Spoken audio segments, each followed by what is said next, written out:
सो हमने कहा था कि हम 100 to 150 वाले जो क्वेश्चन हैं वो सेकंड पार्ट में करेंगे। तो इसमें हिंदी वाले क्वेश्चंस भी हैं, पैराग्राफ में 10 क्वेश्चन हैं। तो अब वाले पेपर में हिंदी होगा नहीं होगा ये स्पेसिफाइड तो नोटिफिकेशन में उतना है नहीं, कॉम्प्रिहेंशन बोला गया है बस। तो देखते हैं इसे सॉल्व करके। तो इसमें क्या क्या क्या चीज़ें, देखो इसे पढ़ के हम क्वेश्चन देखेंगे किस टाइप के क्वेश्चन आ रहे हैं, ईजी टफ। ठीक है। नागाओं के बीच अनेक ऐसी प्रथाएं हैं जिनसे उनकी आपसी विभिन्नताएं टपकती है।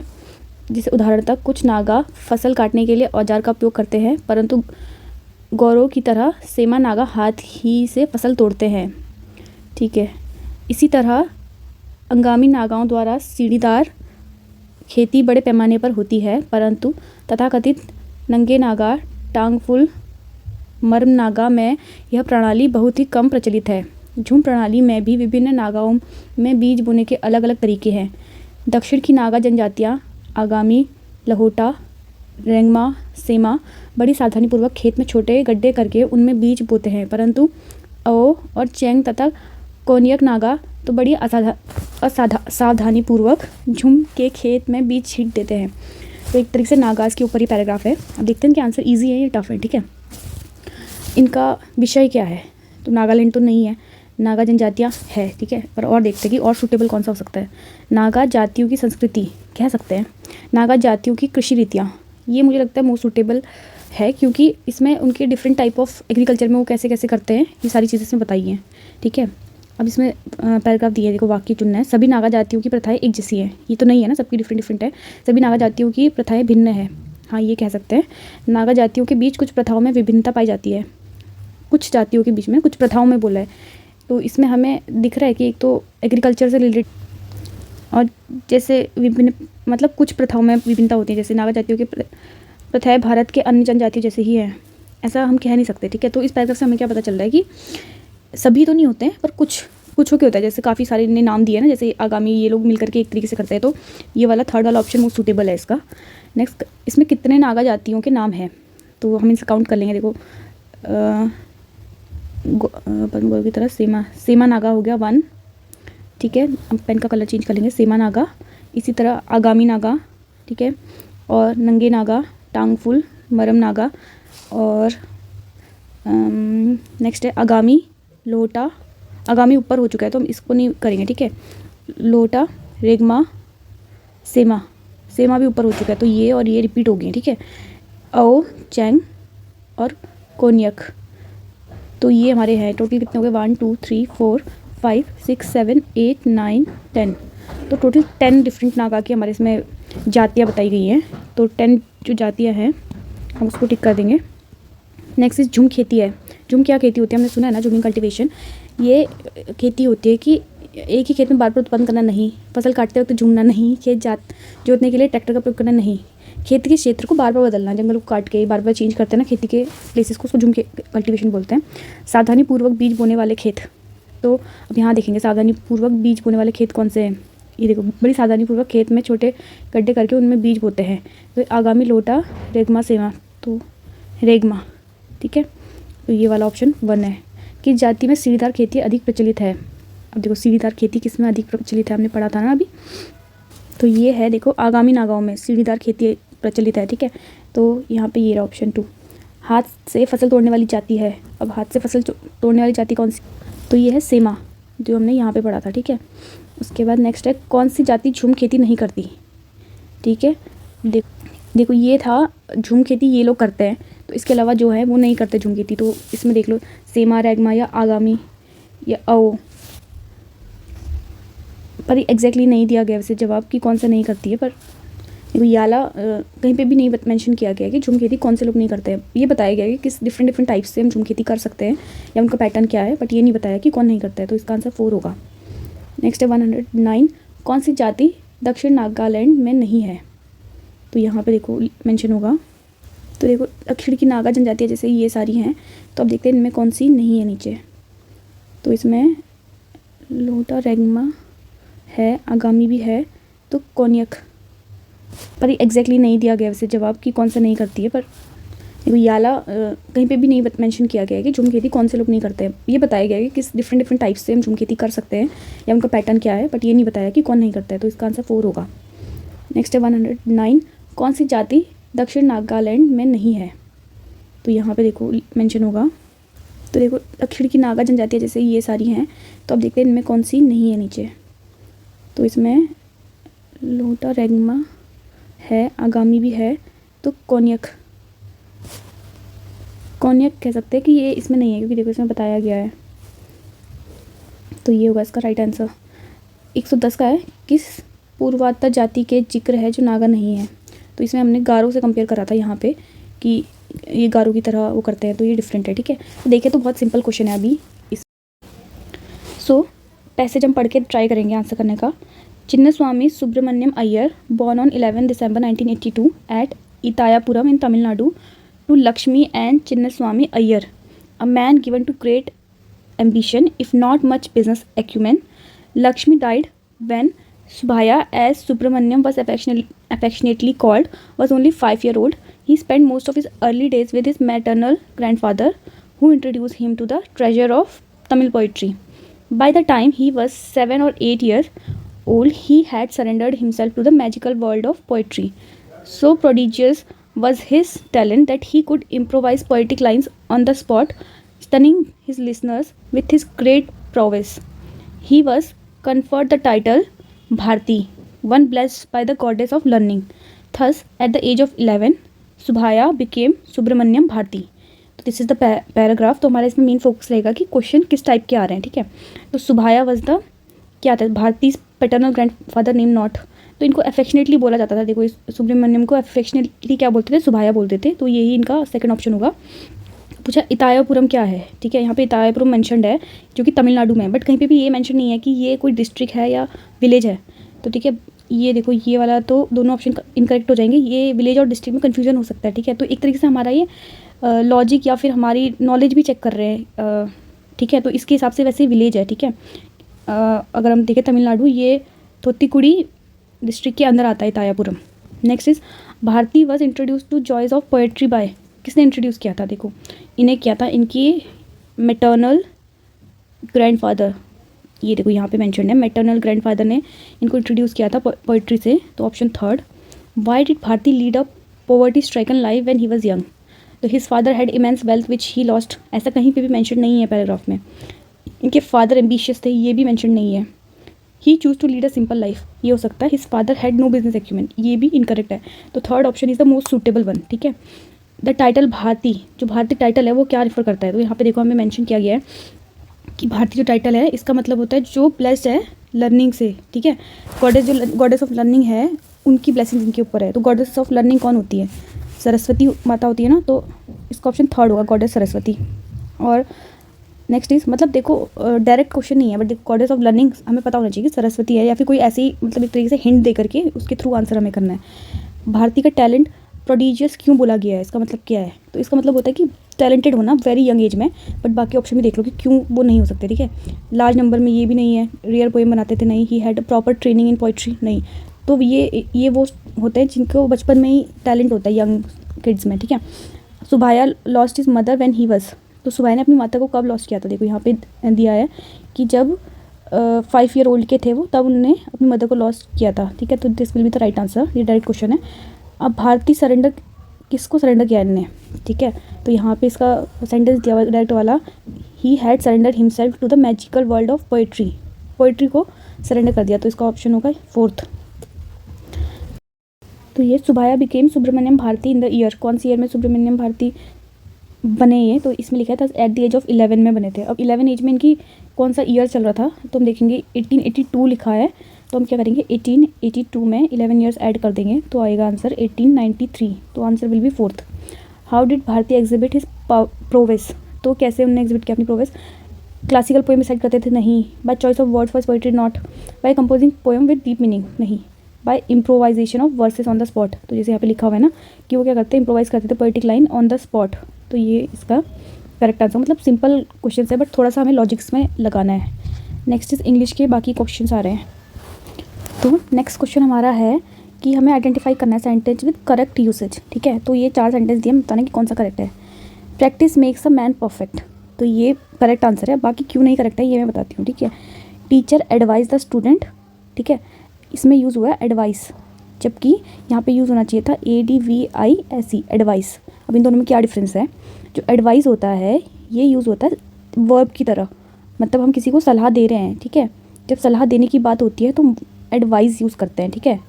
और जब ICE एडवाइस है, इसका मतलब है सलाह, कि हम किसी को सलाह दे रहे हैं, ठीक है। अब जैसे यहाँ पे देखो, a good advice should be practice, जबकि इसमें मतलब क्या कर दिया, ये एक्सचेंज कर दिया, ये यहाँ होना चाहिए था, यहाँ पे ये वाला एडवाइस नीचे होना चाहिए था और ये यहाँ होना चाहिए था, इसलिए ये दोनों स्टेटमेंट इनकरेक्ट हो जाते हैं।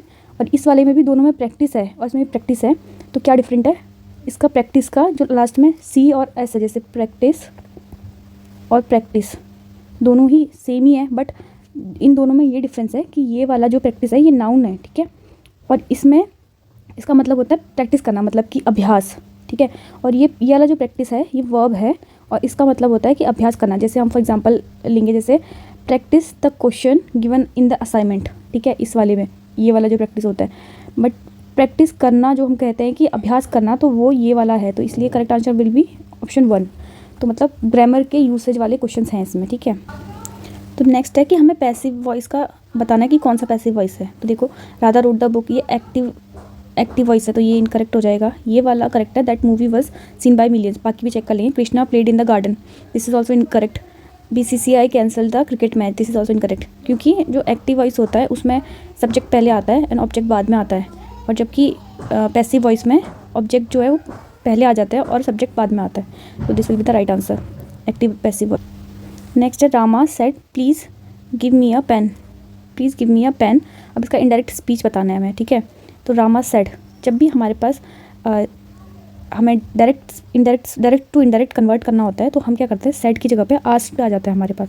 तो हम डायरेक्ट चेक करना है कि आस्क कहाँ पे लिखा हुआ है, देखो यहाँ पे लिखा हुआ है, यहाँ पे लिखा हुआ है, बट इसमें पूरा सेंटेंस कंप्लीट नहीं है, तो इसलिए ये वाला होगा आंसर, क्योंकि इसमें पूरा बोला गया Ram ask that a pen may be given to him.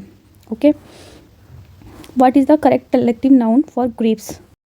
Grapes का कलेक्टिव नाउन होता है बंच, तो इसका आंसर होगा बंच ऑफ ग्रेप्स।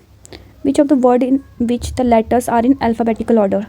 तो अल्फ़ाबेटिकल ऑर्डर में देखो, पहले हम एलिमिनेट करेंगे, वैसे आंसर इसका EF, फिर उसके बाद GHIJKLMNO PQRST, मतलब एक सीरीज़ में ही है, कोई भी किसी के आगे पीछे नहीं है, तो आंसर यही है। बाकी भी एक बार चेक कर लो तो डायरेक्ट पता चला। देखो A आया, फिर यहाँ पे इतने सब आने के बाद फिर से आ गया, तो ये इनकरेक्ट हो जाएगा। यहाँ पे ED लास्ट में आ रहा है, तो ये हमारा करेक्ट आंसर होगा। 126 बीटिंग अ हास्टी रिट्रीट, इसका मतलब क्या है? तो प्लेइंग ड्रम फास्ट नहीं, fast heart beat when running backwards, this is also incorrect. Quickly running forward नहीं, इसका मतलब होता है कि हम विड्रॉ कर देते हैं किसी सिचुएशन से एकदम सडनली, तो ये इसका करेक्ट आंसर होगा 4th का। इसमें पूछा था करेक्ट एंटोनियम ऑफ प्रॉस्पेरिटी। तो प्रॉस्पेरिटी का मतलब क्या होता है? सबसे पहले कि एक तरीके से फाइनेंशियल सक्सेस या समृद्धि बोल रहे हैं, ठीक है। एंटोनियम मतलब इसका अपोजिट हमें बताना है, तो अनप्रॉस्पेरियस या अनप्रॉस्पेरिटी इसका करेक्ट आंसर होगा, क्योंकि इसका मतलब होता है कि उतना फाइनेंशियल सक्सेस ना होना या इन्जॉय नहीं करना, ठीक है। बाकी वर्ड्स के भी एडवर्सिटी जैसे होता है, इसका मतलब होता है कि आपको डिफ़िकल्ट या अनलकी सिचुएशन को एडवर्सिटी कहता है, ये कोई वर्ड नहीं होता, ठीक है। इंट्रोस्पेक्शन मतलब होता है अपने खुद के मेंटल थॉट्स को और जो इमोशन है उनको ऑब्जर्व करना, एक तरीके से एग्जामिन करना, इंट्रोस्पेक्शन का मतलब होता है। तो correct one is unprosperity. Which is the correct collective noun for mosquitoes? तो इसका करेक्ट आंसर होगा स्वार्म ऑफ मॉस्किटोज़, ये इसके लिए यूज़ होता है। और भी अदर वर्ड्स आ सकते हैं, जैसे क्लाउड यूज़ हो सकता है, क्लाउड ऑफ मॉस्किटोज़, ठीक है। Next is the error in the sentence much water have phloem under the bridge is, इसका जो हमारा एरर है वो है वाटर्स, क्योंकि जो वाटर है वो एक अनकाउंटेबल नाउन है, तो जो भी अनकाउंटेबल नाउन होता है इनको प्लूरल फॉर्म में नहीं लिखा जाता है, ठीक है। Next is 130 which one of the following sentence is wrongly punctuated? तो इसमें ये करेक्ट है, तो हमसे पूछा गया रॉन्गली, तो रॉन्ग वाला, तो ये तो करेक्ट है। I am fine said Ram, this is also correct. What is terrible fire, this is also correct. He inquired whether I had finished my work, तो यहाँ पे क्वेश्चन मार्क लगाया है, ये इनकरेक्ट हो जाएगा, क्योंकि क्वेश्चन मार्क जो है वो यूज़ होता है क्वेश्चंस के साथ। जैसे have you had your dinner, where are you from, इसमें क्या कर रहा है, ये बता रहा है कि इनने मुझे इंक्वायर किया कि क्या मैंने अपना काम फिनिश किया, मतलब एक तरीके से he is explaining what he has been asked, okay. तो इसीलिए इसका आंसर होगा 4th। Which of the following sentence is wrongly punctuated? Again punctuation वाला क्वेश्चन है। High and low, rich and poor, wise and foolish must die, इसका right answer होगा जैसे high and low rich and poor, wise and foolish must die, this is correct. Full stop and commas are in right place. He lost land, money, reputation and friends, this is also correct. Pandit Nehru, okay, the first prime minister of India, died in 1964, this is also correct. He did not however gain his object, तो यहाँ पे he did not के बाद भी एक comma लगना चाहिए जो कि नहीं है, तो ये वाला option will be the right. एक ये comma and this full stop is correct. His bad health is the result dash intemperance, तो इसमें करेक्ट आंसर होगा ऑफ, क्योंकि ये ऑफ ही है जो हमें रिलेशन बताएगा कि रिजल्ट और इनटेम्परेंस के बीच का, ठीक है। This will be the right answer.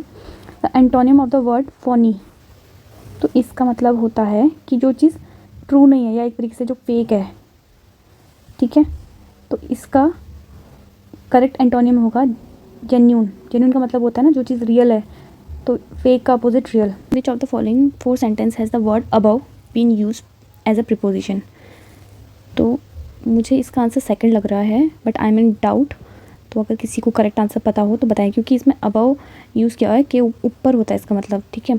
इन सारे में भी above as a upper body है, मतलब ऊपर की फॉर्म में यूज़ हुआ है, but this will be a difference या फिर क्वेश्चन इनकरेक्ट हो सकता है ये वाला।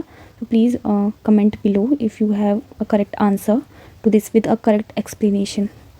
नेक्स्ट इज़ 135, मैं the correct word to describe the group of various animal and birds, तो जैसे वॉल्व्स होते हैं, इनके ग्रुप को कहते हैं पैक, और लायंस के ग्रुप को कहता है प्राइड। तो हम ऑप्शन चेक करेंगे, ए का सेकंड कहाँ पे है, तो ए का सेकंड फोर्थ ऑप्शन में, सारे चेक करने की ज़रूरत भी नहीं है, बट वैसे गीज़ के ग्रुप को कहते हैं गैगल एंड किटन के लिटर, तो option fourth is the right answer. 136, which of the following word is not spelled correctly, तो बेसिकली चेक हमें करना होता है कि C होता है एकोमोडेशन में और MB होता है, दिस इज़ करेक्ट। एसेसरी में भी C और SS होता है, ये भी करेक्ट है। एक्यूरेसी में भी C होता है। अलॉटेड में यहाँ पे T भी होता है, तो अलॉटेड की करेक्ट स्पेलिंग ये होती है अलॉटेड, तो fourth will be the wrong answer. तो नेक्स्ट हमसे पूछा गया है the correct matching between statement and statement B is, to have a voice in, ये सारे ईडियम दिए हुए हैं और इनके फ्रेजेज हैं, ठीक है, मतलब इनका एक्सप्लेनेशन है। To have a voice in, इसका मतलब होता है टू हैव अ से इन दी डिटर्मिनेशन ऑफ, तो ए का सेकंड कहाँ पे हम देख लेंगे, 2 ऑप्शन में है, तो ये दोनों तो इनकरेक्ट होंगे। विथ वन वॉइस, इसका मतलब होता है यूनानिमसली, तो देखेंगे बी का थर्ड जो कि सेकंड ऑप्शन में है, तो दिस विल बी करेक्ट। तो थर्ड का ऑटोमेटिकली हो जाता है to voice one's views, to give expression to one's ideas, ठीक है। 138, there is no exception dash rule, इसमें यूज़ होगा टू, क्योंकि ये एम्फोसाइज कर रहा है कि कोई एक्सेप्शन नहीं होगा रूल में, ठीक है। विच of the following sentence is not correct, not correct पूछा है मैं, नॉट पे जब भी नॉट वाला क्वेश्चन आया तो नॉट का ध्यान रखना है, क्योंकि इससे क्वेश्चन गलत हो जाता है। तो इसमें हम पहले रीड करेंगे, he liked you better than he likes me, this is correct. I worked hard so that I might succeed, this is also correct. He said that honesty was the best policy, देखो जब भी हम कोई एक ऐसा statement बोलते हैं जो यूनिवर्सल ट्रुथ होता है एक तरीके से, या फिर एक ऐसा फ्रेज़ है कि जो एज इट इज़ हमें मेंशन करना होता है, तो उसमें हम कुछ चेंजेस नहीं कर सकते, तो honesty is the best policy है, तो ये करेक्ट ऑप्शन होगा जो कि नॉट करेक्ट में आएगा। Next 140, the correct matching between statement and statement B, a dog's life, ज़्यादातर ईडियम के क्वेश्चन है ये दिख रहे हैं ना हमें, तो अ डॉग्स लाइफ का मतलब होता है कॉन्स्टेंटली जो वरीड या ट्रबल लाइफ हो तो उसे बोलते हैं एक, और every dog has his day, ये तो सबको पता होगा। Everyone has a succeed, everyone can succeed sooner or later. Let sleeping dog lie, to let it be quiet, तो इसका करेक्ट ऑप्शन क्या होगा, ए का 1 ही है एंड बी का थर्ड एंड सी का first will be the right answer. Which one of the following is not a सिनोनियम of fictitious, तो fictitious का मतलब होता है फेक, तो फेक के सिनोनियम कौन सा नहीं होगा, नॉट, ठीक है। फैब्रिकेटेड होता है इसका सिनोनियम, काउंटरफीट भी होता है, इन्वेंटेड भी होता है, तो आर्टिफैक्ट नहीं होता, इसका मतलब होता है पुरानी चीज़ें, ठीक है। 142, on account of his age he disqualified competing, from competing इसका आंसर होगा।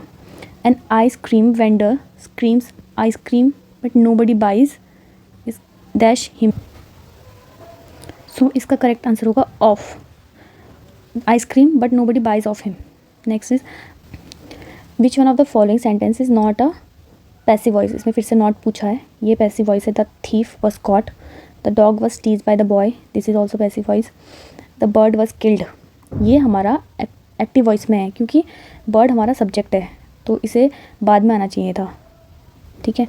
तो इसलिए correct answer will B third 46। Which of the following sentence is in passive voice.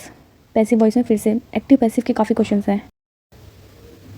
तो passive voice he kept me waiting, जहाँ भी आप समझ लो active voice के बिगनिंग में यूज़ होता है सब्जेक्ट, ठीक है। तो जैसे ही एक सब्जेक्ट है तो ये एक्टिव वॉइस है, आई एक सब्जेक्ट है एंड आई एक सब्जेक्ट है, ये सारे एक्टिव वॉइस हो गए। द टाउन यूज़ हुआ है यहाँ पे, तो ये है passive voice and the right answer. Choose the correct statement. तो bear means without clothing and covering, तो विदाउट क्लोथिंग एंड कवरिंग के लिए बियर नहीं बेयर यूज़ होता है, BARE bare. Space of or gap between two or more things is called break, ठीक है। This one is correct statement. बाकी भी एक बार चेक कर लेते हैं। Coma is a state of deep unconsciousness, coma नहीं होता इसमें, कॉमा होता है, कोमा ये वाला कोमा होता है अनकॉन्शियसनेस वाला। Site is a place were building is made, ये वाला साइट नहीं होगा, यहाँ पे SIT वाला साइट होगा। क्वेश्चन है standing at the which of the following sentence could imply that the scorpion was standing at the gate. तो standing at the gate a scorpion stung Ram, ये करेक्ट स्टेटमेंट होगा। बाकी क्यों नहीं करेक्ट होंगे एक बार ये समझ लो। Standing at the gate Ram was stung by a scorpion, तो यहाँ पे कौन गेट के पास खड़ा हुआ है, राम खड़ा हुआ है, ये बता रहे हैं, जबकि हमें बताना है कि स्कॉर्पियन गेट के पास खड़ा है। Ram was stung by a scorpion while he was standing at the gate. फिर से यहाँ पर यही बात किया कि राम ही की बात करें कि राम खड़ा है वहाँ पे। While Ram was standing at the gate और स्कॉर्पियन स्टंग हिम, फिर से यहाँ पर राम ही की बात कर रहे हैं कि राम यहाँ पे खड़ा है, तो option 1 right answer. 49 the meaning of the sentence the thief drove too fast for the police to catch it. इसका सही आंसर होगा the thief drove so fast that the police could not catch him, first option. Which one of the following is a correct sentence. For sale piano the property of a musician with a curved leg. इसका पहला हम sentence देखेंगे, for sale piano the property of a musician with curved legs. कुछ समझ में नहीं आ रहा है, सही से पंक्चुएशन यूज़ नहीं किया है, इनकरेक्ट हो जाएगा। फॉर सेल यहाँ पे कॉमा लगा हुआ है, piano with curved legs the property of a musician, तो ये स्टेटमेंट करेक्ट है। नहीं तो राइट आंसर। सारे क्वेश्चन हो गए हैं। तो इसमें अभी हमने जो इंपॉर्टेंट टॉपिक देखे वो थे, जैसे प्रीपोजिशन काफ़ी ज़्यादा आया है और एंटोनियम एंड सिनोनियम्स आए हैं, ठीक है। और इंग्लिश के पोर्शन में हमारे पास प्रीपोजिशन, एंटोनियम, सिनोनियम, उसके बाद सेंटेंस करेक्शन आए हैं और ईडियम्स आए हैं, ईडियम्स एंड सेंटेंस करेक्शन। ये कुछ ज़्यादा रिपीटेड टॉपिक्स हैं जो इंपॉर्टेंट है, तो अभी कम टाइम बचा है तो ये सारे टॉपिक एटलीस्ट हम कर सकते हैं, मतलब इनको एक बार देख लो और ये प्रीपोजिशन एटलीस्ट करके जाओ, और एक्टिव एंड पैसिव वॉइस तो पक्का से पक्का कर लो। तो मैं एक वीडियो लेके आऊँगी जिसमें एक्टिव पैसिव वॉइस और प्रीपोजिशन ये 2 टॉपिक कवर होंगे अलग अलग वीडियो में। शॉर्ट वीडियो होगा ताकि जल्दी से एक बार थोड़ा बेसिक पता चल जाएगी, क्योंकि क्वेश्चन तो काफ़ी ईजी हैं, तो अगर हमें हल्का फुल्का भी बेसिक पता होगा तो ये दोनों क्वेश्चन तो ईजिली हो जाएंगे। बाकी इनके लिए आपको देखना पड़ेगा एक बार सारी जितने भी इडियम और फ्रेजेस है ना, तो वो देख करके ये हो जाएगा। इसमें ग्रामर आना ज़रूरी है, तो कम टाइम में तो ये नहीं हो पाएगा, बट देख सकते हो अगर जिसके पास टाइम हो, रिवीजन करना हो, वो रिवाइज़ कर सकता है।